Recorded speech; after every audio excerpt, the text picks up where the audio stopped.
Thank you, Andrew, for that. And KPMG, who have been our auditors for the last few years, have agreed to serve as our auditors until the next annual general meeting. Does anyone have a specific question about the, with respect to the appointment of auditors? Then may I please have the motion to reappoint KPMG as CIRA's auditors? And I'll just read the motion to you. That KPMG be appointed as auditors of CIRA to hold office until the next annual general meeting or until their successors are duly appointed, and that the Board of Directors be authorized to establish the remuneration of the auditors. Could I ask for someone to move the motion? Thank you. I think Rob Villeneuve. Would someone please second the motion? Thank you. Is that Matthew? Matthew Gamble. Thank you. Are there any further questions or discussion? Eligible members may vote by raising their voting cards when a vote is called. And remember, if you're an eligible member, you find this card in your kit when you checked in. And if you would please hold it high enough so that, and hold it up long enough that we can count every vote for those who are in favor, for those who are against, and for those who wish to abstain from the vote. And for those of you who are joining us by webcast, when a vote is called, you will see the motion appear on your screen. Simply click on your selection and submit, and your vote will be automatically registered. So we'll now proceed with the vote, and if you're on the webcast, please vote now. And for those in the room, all those in favor, please raise your voting cards now. And we're just running around to count.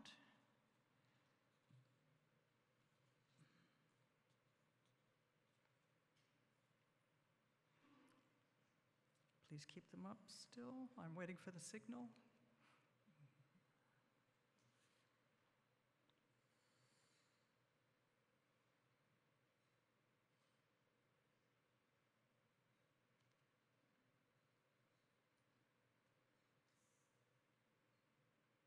Yes, we're good, thank you. For those opposed, please raise your voting card now.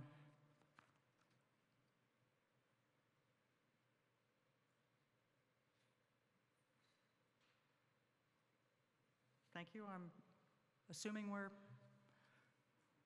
Julie, I'm looking for you to wave at me. For those who abstain, please raise your voting card now.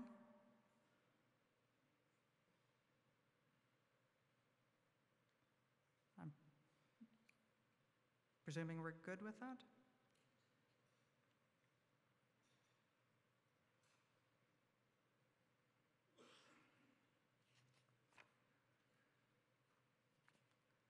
Yes, thank you. Then, thank you very much for that. That means, I believe, I'm just waiting for the official figures to pop up in front of me.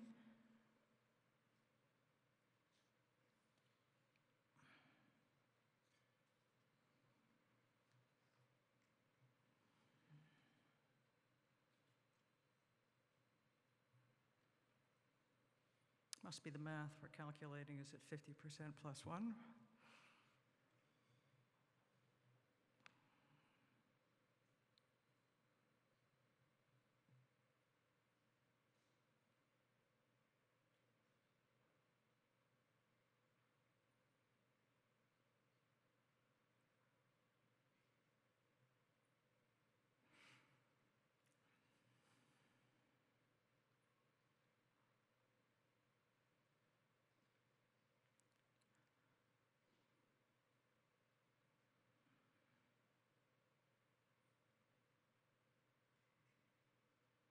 So are we saying it's 98% have approved? Thank you. The motion is carried, and KPMG will serve as CIRA's auditors until the next annual general meeting. So now's the time to proceed to general questions from members. Again, please line up at the microphone in the center of the room. And for members who are joining us via webcast, please click on Ask a Question. It's a link on your screen, and you can type in your question and submit, and your question will be read in the room on your behalf. Please state your name and affiliation if you wish to share your affiliation before asking a question. And as this is a meeting of members, we will start by taking questions from members, and we'll keep an eye on the clock and open the floor to additional questions if time permits. To start this off, I'm going to share a question we received from a survey we shared with our members leading up to today's event, and CIRA member Carrie Rutherford asked, what are CIRA's intentions toward the internet for everyone? And I think we've been hearing through the day that CIRA supports projects that help Canadians understand the state of the internet in Canada, and we also invest in helping to improve it. We believe the internet is for everyone, and that these various initiatives that we're supporting will help get more Canadians online, will improve their digital literacy skills, will ensure that they are more safe and secure while online. And you've heard about the Community Investment Program as well. And as a longtime advocate and financial supporter for CIRA's Internet Exchange Points, clearly CIRA is dedicated to helping build a better online Canada, and improving accessibility is a large part of that. And I think if you look through any of the projects on the Community Investment Program, you'll see that there have been investment in rural and underserved areas, not just Iqaluit, but Saddle Hills Country, Alberta, where the Peace Region Internet Society has been working on connecting their connectivity, and that has been assisted with our granting program. So, sir, if I could invite you to ask a question. Yes. Just yesterday, I learned that there's a Kitchener-Waterloo-based software company registering as .co, which is, of course, assigned to Colombia. And I just learned, recently that some artificial intelligence companies are using .ai, which is assigned to Anguilla, and some other software companies are using .io, which is a British Indian Ocean Territory, and then PayPal is using PayPal.me. .me is Montenegro, and then of course some TV companies are using .tv, which is Tuvalu, sorry. So I'm just wondering, because before it was, there are boundaries, right? The Canadian, and then if you're an Ontario company, it's a .on.ca. And now it's just the top domain is proliferating. I hear hundreds of top domain .info and .biz and .xxx, whatever. So I'm just wondering if you consider this as a threat for future or challenge, or maybe an opportunity. I'm not advocating this, but California companies may want to use .ca. I mean, to me that's crazy, but that may happen. So I'm just wondering what's your view on this? I'm going to ask Byron to help me with that question, because I know there's been a debate internationally at ICANN on whether the two-digit country code should be used for broader purposes or kept in the way that .ca is currently used in Canada. Sure, thanks. And thanks for that question. It's a very interesting question, and when I talked about internet governance, that's one of the kinds of questions that gets very much debated. So just so everybody's on the same page, to the right of the dot, if there are two letters, like .ca, or some of the other ones the gentleman's mentioned, .uk is another example, those are country codes. Two-letter codes are only allocated to countries. Three-letter and above, .com and above, are generic top-level domains. And they're treated very differently. All generic top-level domains are bound by contract to that global administrator I mentioned before, ICANN, and there's a whole set of rules and policies for them, what they can do, how they can do it, etc. Country codes have no such contractual obligation. we are bound by the rules and laws of the land. So .ca, in our case, are bound by whatever the rules and laws of our jurisdiction, Canada, are. And it's the same for those other country codes that you mentioned, whether it's .me or .io or .ai or .co that you started with. And those are countries who've elected to monetize the value of their top-level domain in a way that most country codes haven't. Most country codes, the community has done something like we have, where it's a public resource for all, and some kind of organization runs it on behalf. In Canada's case, way back in the midst of time, the internet community decided that a private, not-for-profit corporation would be the best way to run it, and here's CIRA as a result. And that's a pretty common story, particularly in the, let's call them Western democracies, but all over the world too. The ones that commercialize country codes in the ways that you're talking about, the ones you listed, are actually a very small percentage of the country code operators worldwide. They're free to do it. It's their country code. That's what they've elected to do. It raises some eyebrows in other parts of the community, but country codes are there for the country, and they can do what they want with them, and some of them have elected to do that. As far as your last question goes, California, CA, California, yeah, we've heard that many times, and no, it's for Canadians.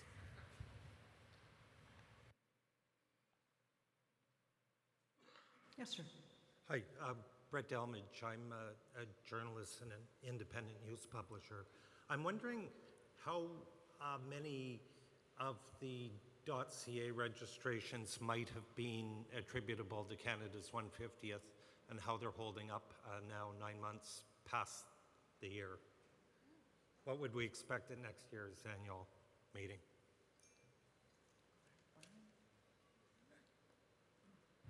You know, that's a great question, and we definitely had some marketing campaigns around those and highlighted the 150th.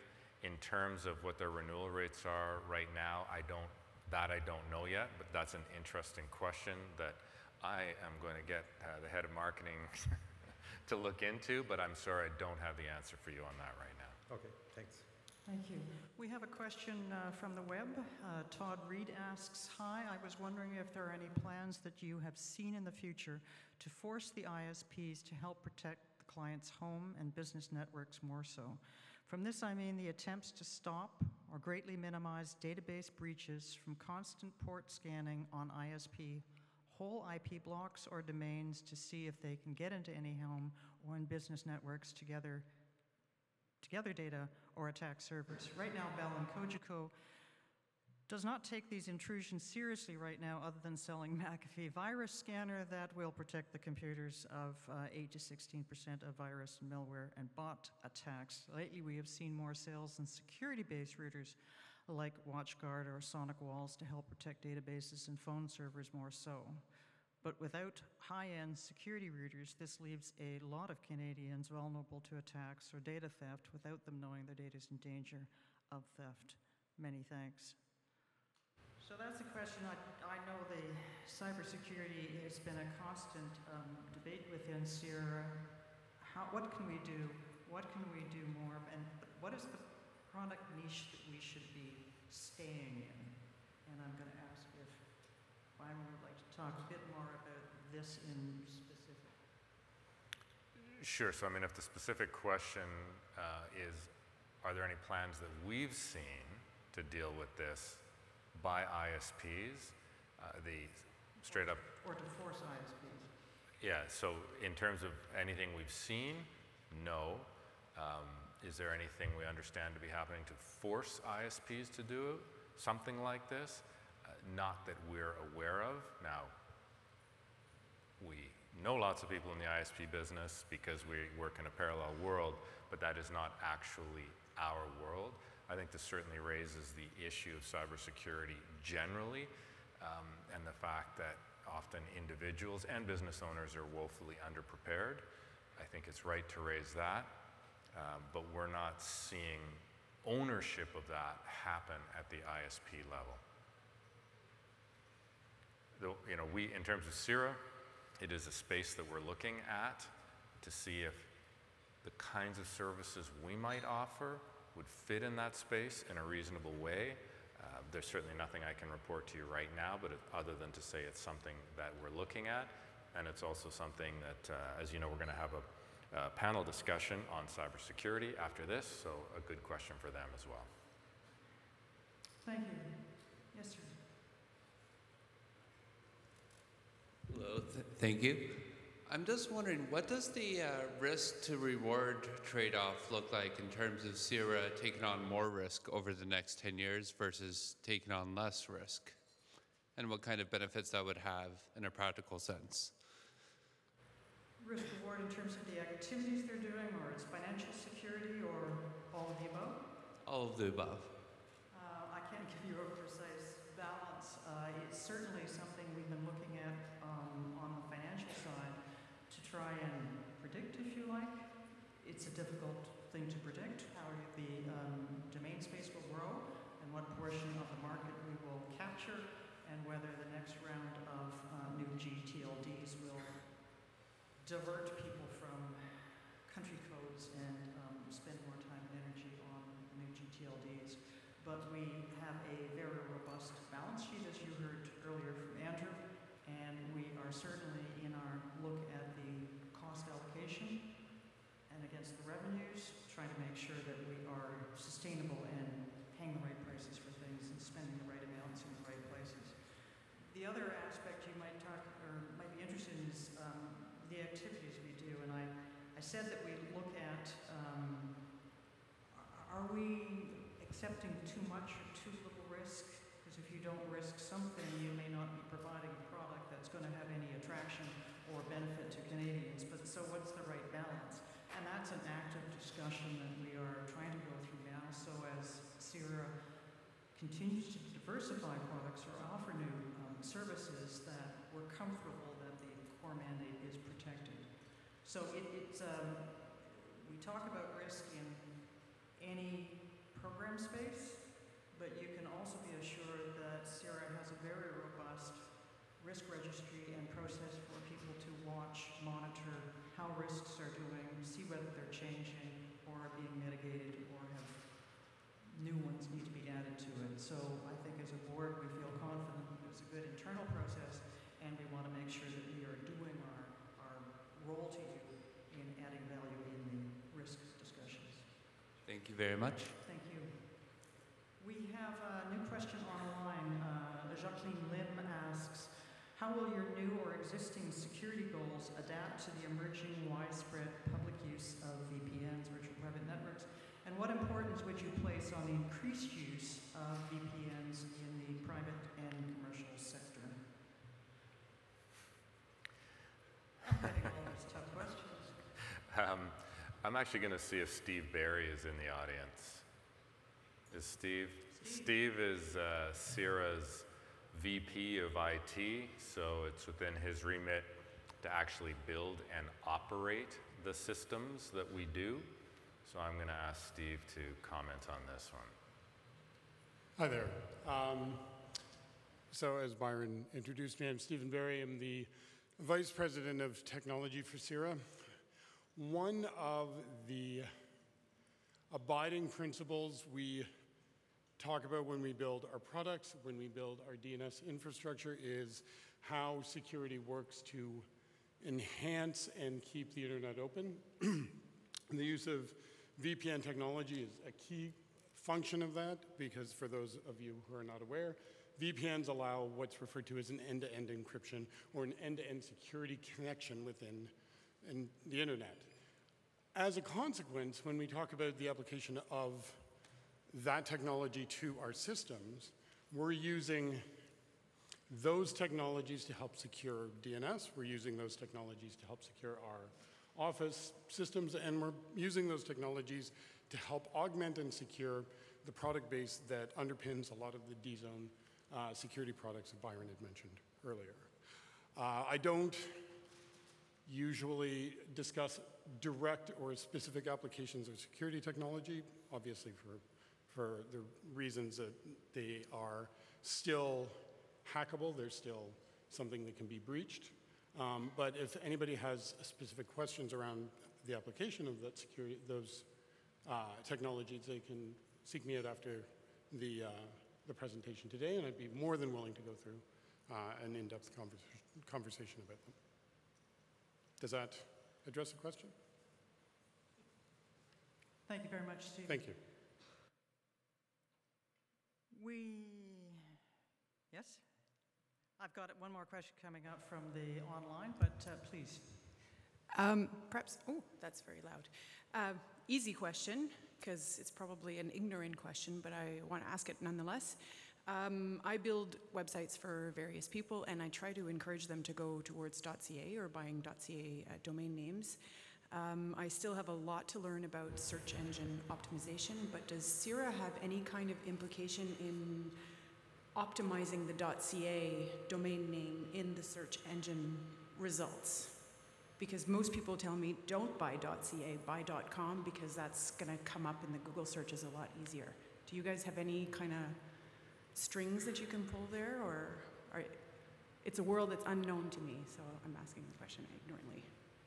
Thank you for the question. My suspicion it's going to relate to the relationship we have with our registrar partners and how these might be positioned, as well as what we do through the CIRA website.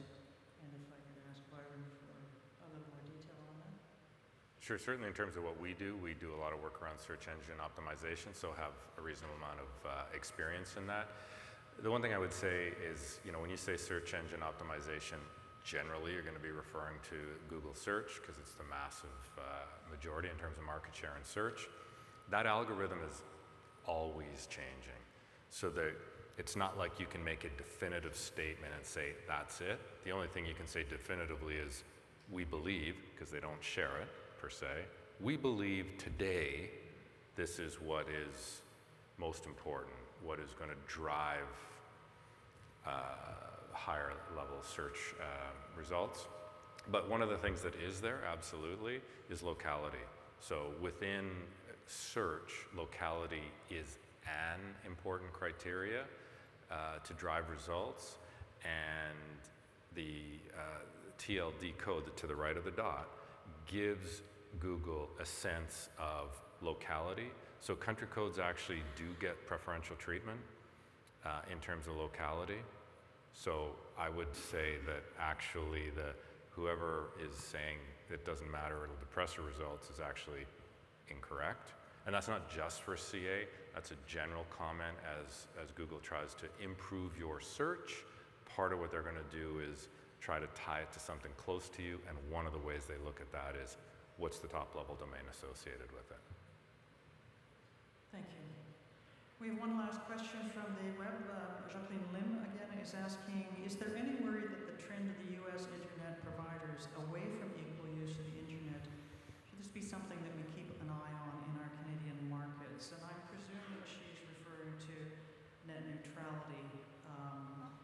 And while CIRA doesn't have an official policy on net neutrality or official stance, we do support the standards set by the Internet Engineering Task Force. And the principles of net neutrality are enshrined in these standards, but I know that Byron, in his capacity, has been vocal on the importance of net neutrality and protecting it, and given the debates that are going on in other countries, the fear that there might be some change within Canada. Byron, would you like to say anything more about it? Sure, I think the short answer to this question is yes. We collectively, people interested in the internet ecosystem in Canada, should be keeping an eye out on the issues around net neutrality. Current legislation is relatively reasonable, but there are reviews underway right now, including the Broadcast and Telecom Legislative Review as an example. There are also other hearings going on. This is an issue that doesn't per se get solved. It's evolving and moving all the time. So yes, it behooves all of us as interested internet citizens to pay attention and be vocal to this particular issue. And CIRA is and does comment. I'm sorry, we've run out of time for the Q&A, but I encourage you, the directors and other staff members will be around after the next panel session, so I encourage you to ask your remarks then. I'd like to thank everyone for joining us today. It's time to adjourn the official portion of this meeting, and a motion to conclude the meeting is now in order. May I please have a motion to conclude the meeting? Thank you. Ryan Black, I need someone to second that. I think the first one was right back here, Marita Mall. Thank you very much. We will now proceed with the vote to conclude the meeting, and if you're on the webcast, please vote now. For those in the room, all in favor, please raise your voting card now. It's been so good, you want it to end, and if you could just hold on for a little bit longer while we count, and I get a signal that we've captured the count of those in favor of adjourning.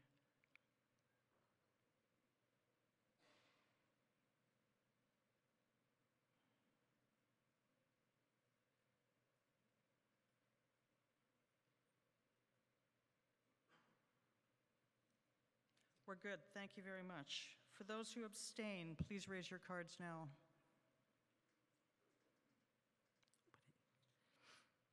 Okay, thank you. I'm presuming we get a fast enough input, and if anyone wants to oppose, sorry, did I do oppose and abstain? One or the other. Sorry, I think I went to abstain instead of oppose. Anyone wishing to oppose? No. It's 99% approved. I thank you very much. Motion is carried, and the 2018 CIRA Annual General Meeting is now concluded.